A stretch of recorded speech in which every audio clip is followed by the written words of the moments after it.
नमस्कार, मैं आपका सूरज सर स्वागत करता हूं आज के इस सेशन में। और आज हम बात करने वाले हैं एनआईएस के क्लास 12 के केमिस्ट्री के मोस्ट इम्पॉर्टेंट क्वेश्चंस के ऊपर। तो मैं बस आपसे इतना कहूँगा कि डिस्क्रिप्शन में जाके एक बार देख लेना, और अगर आपके पास 10 दिन का भी समय बचा है तो हमारा जो कोर्स है आपका प्रीमियम कोर्स केमिस्ट्री का, वो आपके लिए बहुत यूजफुल होने वाला है। और अगर आप सोच रहे हो 60% का, तो आपको 80% दिलवा देगा। अगर आप सोच रहे हो कि आप फेल हो जाओगे तो आपको डेफिनेटली पास करवा देगा। मेहनत करना पड़ेगा। और बाकी आपका जो टेलीग्राम और फ्री व्हाट्सअप चैनल उसको ज्वाइन कर लेना। देखिए बेसिकली जो है, अगर हम क्वेश्चंस पे आते हैं तो इन क्वेश्चंस में हमें कुछ चीज़ें दिखती है, जिसमें question number 1 to 16 multiple choice question से 1 मार्क्स के हैं। ऐसे ही आपके एग्जाम में आएगा। सबसे पहला सवाल जो आपको पूछा है कि उस सवाल में पूछ रहा है कि which of the following is responsible for the mass of an item. किसी भी एटम का मास के लिए कौन रिस्पॉन्सिबल होता है। तो देखिए, जब हम लोग न्यूक्लियस में लिखते हैं तो क्या लिखते हैं, एन प्लस पी लिखते हैं। क्या लिखते हैं, एन प्लस पी लिखते हैं। अब एन प्लस पी लिखने का मतलब तो आप जानते ही हैं क्या, कि अगर हम लोग एन प्लस पी लिख रहे हैं तो यही आपका क्या होता है, मास होता है। यही तो होता है मास। सो बेसिकली इसका जो आंसर होना चाहिए, जो यहाँ पर आना चाहिए, यहाँ पर which of the following is responsible for the mass of an atom. किसी भी एटम के मास के लिए रिस्पॉन्सिबल कौन है, विच वन इज रिस्पॉन्सिबल। बड़ा ट्रिकी सवाल है ये, ठीक है। तो इसमें आपको लगता है कि न्यूट्रॉन एंड प्रोटॉन होना चाहिए, पर आंसर यही होगा, न्यूट्रॉन एंड प्रोटॉन ही होगा, ठीक है ना। तो अभी आप अपना आंसर में देखेंगे तो प्रोटॉन एंड इलेक्ट्रॉन लिखेगा, वो गलत है। सही आंसर है neutron and proton. Next question की ओर आगे बढ़ते हैं। अगला सवाल हमसे क्या कहता है, अगला सवाल हमसे कहता है इंक्रीजिंग ऑर्डर यानी lowest first for the value. किस चीज़ की वैल्यू, इसको थोड़ा कम कर लेते हैं, ये ठीक है, इसको कम कर लेते हैं, हाँ।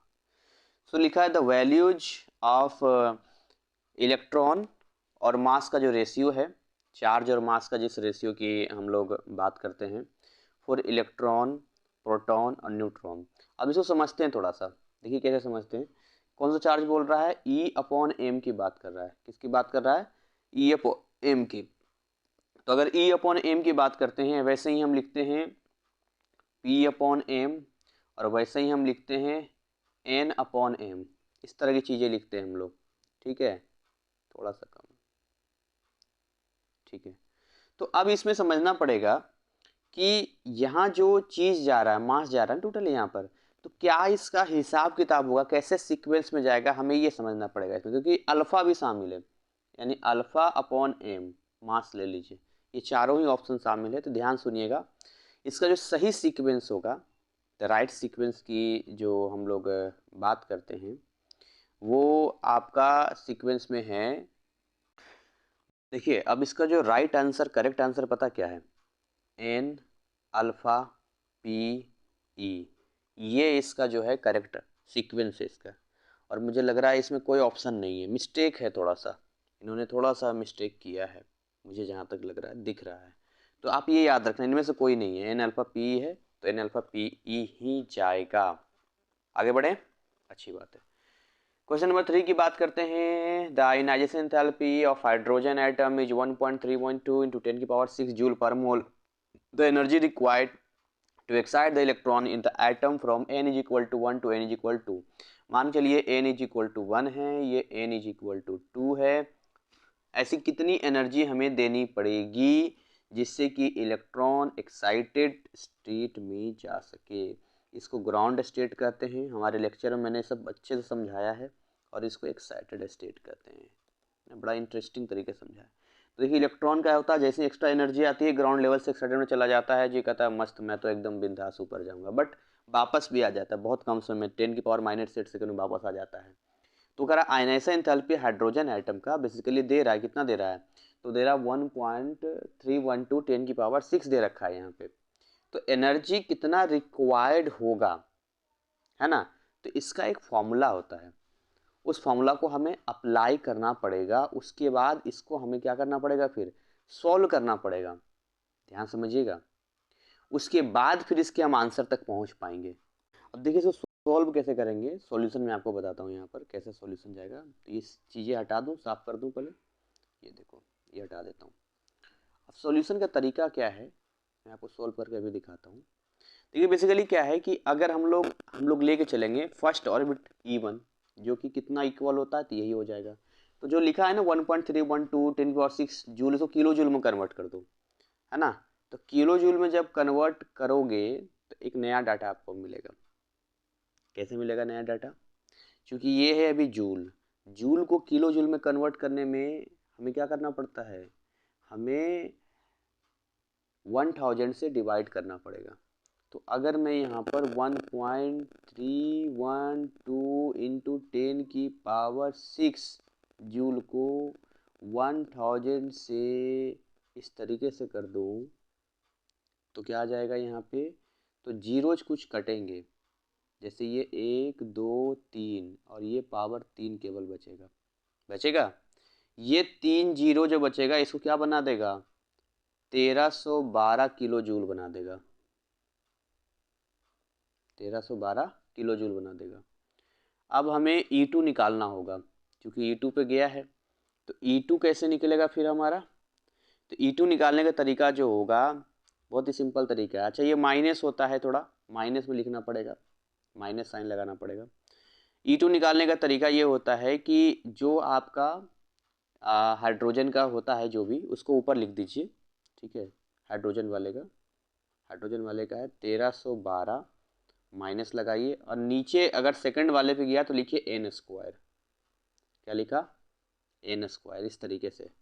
तो इसको आप सोल्व करेंगे तो 2 का स्क्वायर 4 हो गया, तो आ गया -328 किलो जूल पर मोल, है ना, किलो जूल पर मोल, और ये भी किलो जूल पर मोल, राइट। अब सिंपल तरीका है कि हमें क्या करना होगा, डेल्टा E निकालना होगा, कितनी एनर्जी रिक्वायर्ड होगी। तो हम इसको क्या बोलेंगे, E2 माइनस E1। तो घटा दो, उसको घटा दो के आ जाएगा आपका कितना, 984 किलो जूल पर मोल। इसको जब कन्वर्ट करोगे जूल में तो ये ऑप्शन डी वाला आ जाएगा, 9.84 इंटू 10⁵ जूल इसका। ठीक है, चलिए आगे बात करते हैं। अगला सवाल हमारा इंतजार कर रहा है।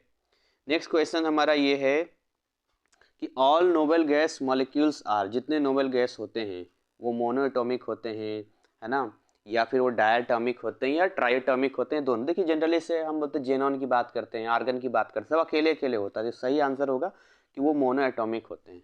ठीक है, क्वेश्चन नंबर 4 की बात करते हैं। How many number of orbital could be present in the following set of quantum number. क्या पूछ रहा है, ऑर्बिटल्स पूछ रहा है। ऑर्बिटल समझते हैं क्या होता है, एस ऑर्बिटल, पी ऑर्बिटल, ये पूछ रहा है। तो आपको समझना है कि देखिए एन इज इक्वल टू 3 है, बोलिए एन इज इक्वल टू कितना है, 3 है ना यहाँ पे, क्वेश्चन नंबर 4 में हम है ना, ठीक है। और एल इज इक्वल टू कितना है, 1 दे रखा है। तो बेसिकली हमें जो पूछा जाता है ना ऑर्बिटल, वो एल की वैल्यू से हमें पता चलता है। ठीक है, यही से हमें पता चलेगा यहाँ पे ये कितना ऑर्बिटल है यहाँ पे। अब एन की वैल्यू जैसे यहाँ पर बताता हूँ साइड में आपको, एस पी डी और एफ, ऐसे चलता है, एस पी डी एफ। अब देखिए एन की वैल्यू 3 है, तो एन की वैल्यू 3 है, तो अब इसका जो एल है ना वो हमें पहले लिखना पड़ेगा। तो अगर हम इसका एक एल भी लेके आते हैं, अगर हम पूरा क्वांटम नंबर सेट करें तो इसका एल पहले समझ लेते हैं। एस के लिए 0 होता है, पी के लिए 1 होता है, ठीक है, डी के लिए 2 होता है और एफ के लिए 3 होता है। ठीक है, सो बेसिकली मैं आपको पहले पूरा कॉन्सेप्ट यहाँ क्लियर कर देना चाहूँगा ताकि आप अच्छे से समझ सकें। देखिए हम पहले आपको समझते हैं कि एग्जांपल लिख देते हैं। अगर n की वैल्यू 3 है तो 3 वैल्यू का मतलब है कि अब यहाँ की जो वैल्यूज है वो कैसे निकाली जाएगी, हमें ये समझना पड़ेगा। तो यहाँ की 3 वैल्यू हमें देखने को मिलेगी। एल का जो आप वैल्यू पुट करेंगे ना, एल की वैल्यू लेंगे वहाँ पर, तो कितना आ जाएगा, एक कम तक चलता है, मतलब ऐसे चलेंगे 0, है ना, 1 2, इस तरीके से हम स्टार्ट करेंगे। तो स्टार्टिंग 0 है यहाँ पर, मतलब 3 होगा, एक एस एक पी एक डी होगा। अगर हम इसकी बात करते हैं तो इसके पास कितना एल की वैल्यू होगा, इसमें एल की वैल्यू देखिए 0 भी आएगा, इसमें एल की वैल्यू 1 भी आएगा और इसमें एल की वैल्यू 2 भी आएगा। बट क्वेश्चंस में पार्टिकुलरली हमारा जो अटैक है वो एल इज इक्वल टू 1 के ऊपर है। अब अगर हमारा एल इज इक्वल टू 1 के ऊपर अटैक है तो हम एक काम कर लेते हैं, ठीक है, एक काम करते हैं, इस पे फोकस करते हैं। अब इस पे फोकस करते हैं तो एल की जो 1 की वैल्यू वो पी के लिए जाता है, हमने अपने लेक्चर में अच्छे से समझाया है। तो पी के लिए कितने डब्बे होते हैं, 3 डब्बे, ऐसे बना देते हैं। अब इसमें आता है फिर एम, क्या आता है इसमें, मैग्नेटिक क्वांटम नंबर आता है। मैग्नेटिक क्वांटम नंबर कैसे निकाला जाता है, तो जो भी ऐसे मान के चलिए एल की वैल्यू 1 है तो ऐसे जाएगा -1 0 1 ऐसे जाता है। यानी कि ये हो गया -1, ये हो गया 0 और ये 1, किसकी वैल्यू है, एम की वैल्यू है, समझ रहे हो। तो हम इसको बोलेंगे 3px 3py और 3pz, है ना, ये वाला बॉक्स हो गया। तो हमारा पार्टिकुलर हम किस पे आ रहे हैं, तो हम स्पेशल हम बात करना चाह रहे हैं। एक तो देखिए, एक ये हो गया बड़ा वाला, फिर एक ये हो गया और एक ये हो गया। तो इसके लिए देखिए एक ही ऑर्बिटल है ना, इस बॉक्स को ऑर्बिटल कहते हैं। तो जो सही आंसर होगा वो ये होगा कि इसके पास केवल सिंगल ऑर्बिटल है। क्लियर, आगे बढ़ा जाए, चलो इसको मिटा देते हैं।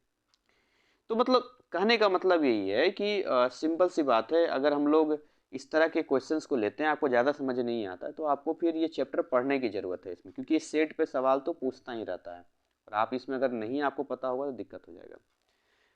आगे लिखा है द ओरिएंटेशन, है ना, the orientation of atomic orbital depending on their, किस पे डिपेंड करेगा, तो सही आंसर है magnetic quantum number.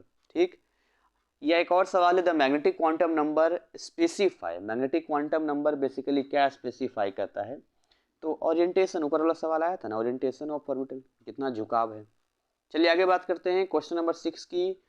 A body of mass 10 milligram, अच्छा, is moving with a velocity of 100 meter per second, the wavelength of de Broglie wave associated with would be, अच्छा, चलिए ये एक न्यूमेरिकल है जिसको आपको सोल्व करना पड़ेगा।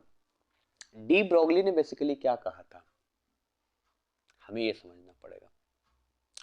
तो डी ब्रॉगली का जो इक्वेशन था, डी ब्रॉगली कहना था कि वेवलेंथ और मतलब मास और वेव की जो प्रॉपर्टी है वो एक साथ होती है, ऐसा कहना था डी ब्रॉगली का। ठीक है, तो डी ब्रोगली एक अच्छे साइंटिस्ट थे भाई, उनका ऊपर बहुत सारे हम कह सकते हैं कि पूछा जाता था। तो मैं आपको सिंपल बता देता हूँ डी ब्रोगली का क्या कॉन्सेप्ट है। यहाँ पर कई तरीके हैं लिखने के, जनरली जो हम लोग लिखते हैं सिस्टमेटिक तरीके से, वो कैसे लिखते हैं इसको मैं आपको थोड़ा बताता हूँ। H is equal to lambda upon M V, ये तरीका होता है लिखने का। दिस इज द फॉर्मेट, इसको आप जैसे लिखिए, आपकी मर्जी है, ये दोनों को रिलेट करता है, मर्जी है आपकी। ठीक है, जो भी इसमें आप देना चाहें, बेसिकली एम भी मोमेंटम भी होता है तो इसको H upon lambda upon P भी लिखते हैं क्योंकि मोमेंटम होता है, जैसे आप लिखिए।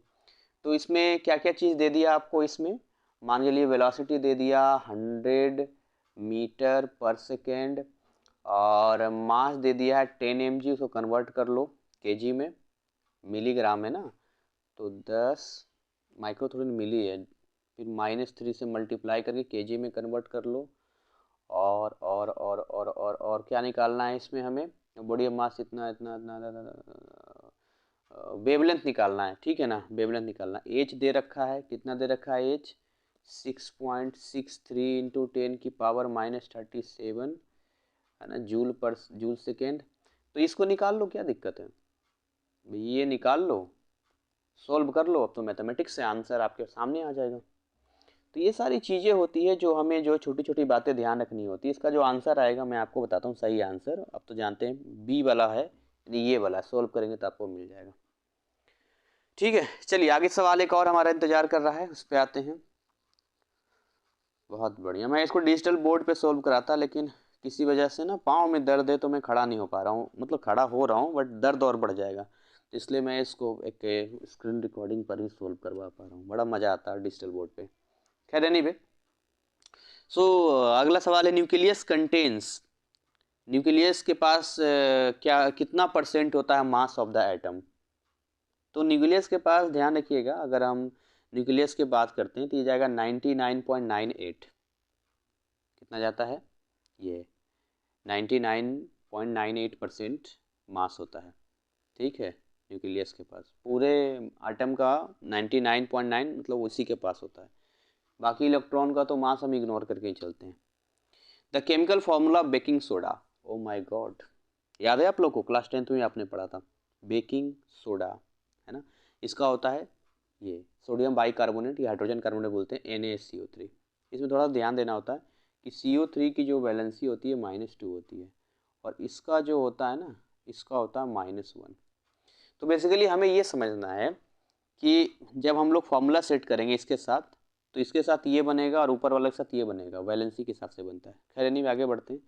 Which has the maximum electropositive character, copper, caesium, barium, chromium, किसके पास ज़्यादा इलेक्ट्रोपॉजिटिव कैरेक्टर है?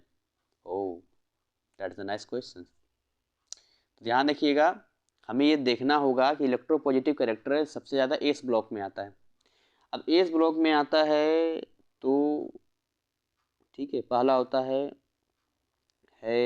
लीना का रिबन किसने फाड़ा, बेटा मांगे कार, स्कूटर, बाजा, रेडियो। ठीक है, तो पहले वाले का सबसे ज़्यादा बढ़िया होता है ना मेटल, और इन सब में कॉपर तो भाई होगा नहीं, क्रोमियम तो होगा नहीं, तो बचा सीजियम और बेरियम। बेरियम है दूसरे वाले में यहाँ पे, सो बेरियम भी नहीं होगा, सीजियम पहले वाले में। This is the right answer. ठीक, बहुत बढ़िया।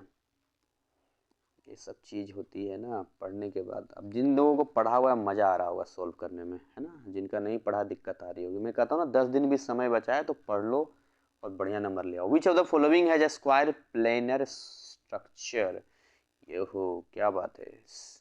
देखिए जो इसमें जो स्क्वायर प्लेनर का जो हिसाब किताब है इसमें, वैसे तो मैं आपको बता देता हूँ यहाँ पे, लेकिन वैसे अगर हम देखेंगे तो थोड़ा अलग हिसाब किताब जाता है। बैटरी भी मेरा लो हो रहा है। इसका जो करेक्ट आंसर है आपका वो सी ऑप्शन है, ध्यान रखिएगा। बाकी आप देख लीजिएगा। मोर साल्ट का फॉर्मूला क्या होता है, तो मोर साल्ट का फॉर्मूला आपका है, इसका सही आंसर होगा FeSO4, बी हो जाएगा इसका। Among the following alkenes 1 butene 2 butene trans butene, the decreasing order of stability. Okay, फटाफट मुझे कम से कम 10 क्वेश्चन तो करवा दूँ। तो जो डिक्रीजिंग ऑर्डर होगा स्टेबिलिटी का, वो कैसे आप लोग डिसाइड करते हैं? तो अभी जो सबसे सीक्वेंस सही वे में जाएगा, ठीक है ना, वो सबसे तीसरा वाला जाएगा जो आपको लिखा है ट्रांस 2 ब्यूटीन। आप इसको बनाइएगा, फिर दूसरा वाला और फिर पहला वाला, ये सही सीक्वेंस होगा। आईपेक नेम इसका क्या हो जाएगा? वैसे तो बेंजीन है नहीं, इसका स्ट्रक्चर वगैरह बनाइए, बना के देखिए इसमें कैसे जाएगा। यहाँ पर साइक्लोहेक्सीन जाएगा ना, कितना नंबर पे देंगे इसको? अगर इसको 1 करते हैं, 2 करते हैं, 3, तो 3 मिथाइल इस तरह जाएगा। इसका सही आंसर ए हो जाएगा। और when CH3 is treated with NaCO2 product is क्या होगा यहाँ पे? चलिए काम करते हैं, आगे के सवाल आगे करवाएंगे। यहाँ पे फिलहाल 10 क्वेश्चन यहाँ करते हैं। हमारे टैब की बैटरी बहुत लो हो गई है, तो अगले कंटेंट में मैं मिलूंगा। जब तक इसको अच्छे से पढ़ना है। और एक बात तो आपको समझ में आ गई होगी कि हम ये मान के नहीं चल सकते हैं कि यही एग्जाम में आएगा, और इसके लिए हमें तैयारी अच्छी करनी पड़ेगी। और अच्छी तैयारी के लिए आपको अपना जो समय है उसको पढ़ाई में देना होगा, ठीक है ना। तो मैं उम्मीद करूंगा इस 10 क्वेश्चंस को आप बिना देखे सॉल्व करने की कोशिश करेंगे। फिर भी कोई डाउट आता है या फ्री काउंसलिंग चाहते हैं, हमारे दिए गए व्हाट्सअप नंबर पे कांटेक्ट कर सकते हैं। Thank you so much, wish you all the best.